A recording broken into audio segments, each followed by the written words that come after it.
So, random technology lesson of the day. Remember the last episode and I was doing that oh so complicated math using my kids' Etch-a-Sketch and all the writing was backwards? Well, get this. Here's how I shoot these videos. I'm just sitting here with my iPad and I press the reverse button. So essentially I'm doing just one big gigantic video selfie. So I'm doing the video and I'm writing the numbers out on the Etch-a-Sketch and I can see myself and the numbers are coming out backwards in reverse. I'm like, are you kidding me? I didn't know it worked that way. So I'm like, all right, no big deal. I'm not too far into this thing. I'll just do it over. No big deal, right? So turn it off, start over, and this time I'm like, I'm gonna get all crazy, clever, and creative, and I'm just gonna write the numbers backwards, and therefore they'll play back forward. So I go through, I do the video, and now, as you know, as I'm playing back the video, I am watching myself write what appears to be backwards. Go figure. So, random tip of the day, if you ever do a video selfie or a regular selfie for that matter, and you want your writing to come out forward, then write it forward. Don't get all clever and try to write backwards because that's just not how it works. Who knew? Anyway, back to our story. So we put an initial offer of $180,000 out to the seller. Our maximum purchase price was $200,000 based on what we estimated our construction costs would be. And that $200,000 mark also left us with a secondary exit strategy.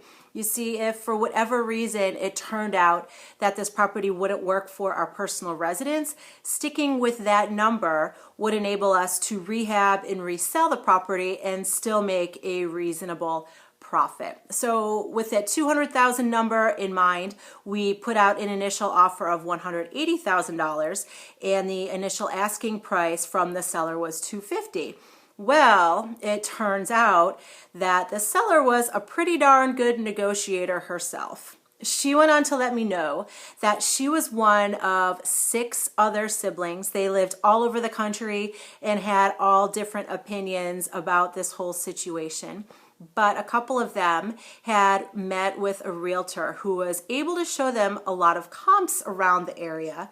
Other brick ranches built in the 1950s sitting on half-acre lots, and that they had actually sold upward of $300,000. And she said that due to the condition of this current property and the challenges with the lot, basically telling me back everything I had told her, that they had already decided to deeply discount it down to that $250,000 number. So she was almost counter offering herself from $350,000 down to $300,000 down to $250,000. So I'm like, great, here we go. But of course she said she'd take it back to the siblings and see what they had to say. So fine. In the meantime, I decided to start working on some preliminary floor plans since we only had that 26-foot deep footprint to work with. And now keep in mind, I have never, ever designed a house. I'm not an architect.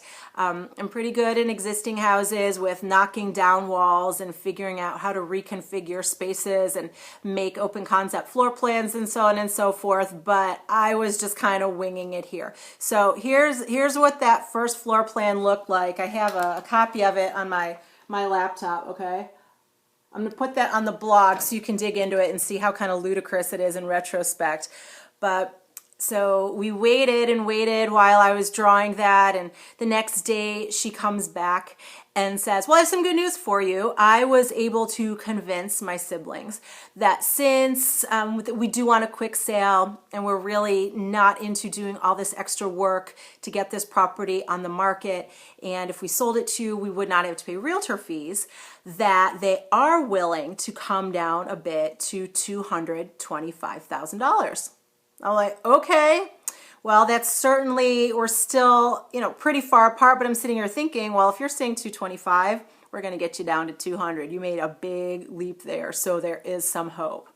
So go back and tell Jay, and we decided not to waste too much time. That evening, we called back and said, did the whole song and dance. Don't know exactly how we're going to do it, but I think we can come a little bit closer. We can meet you, kind of in the middle at $200,000. She's like, ooh, I don't know, really, 225 is our lowest number. And I'm sitting there thinking, yeah, sure it is, whatever.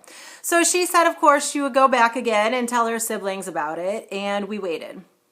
And we waited some more. And we waited some more. But that waiting actually helped us out a little bit. Jay got clever and got back in touch with the planning and zoning department. And at this point, he reached out directly to the director who oversees that entire department just to see if there were any other options or scenarios we hadn't yet thought of. Well, she quickly came back and told us some new news that we weren't aware of previously. So finally, a couple days later, when the seller decided to call us back and say, "No, Carol, I'm so sorry. We're really only going to be able to go down to 225. We quickly jumped at it before she had the chance to change her mind.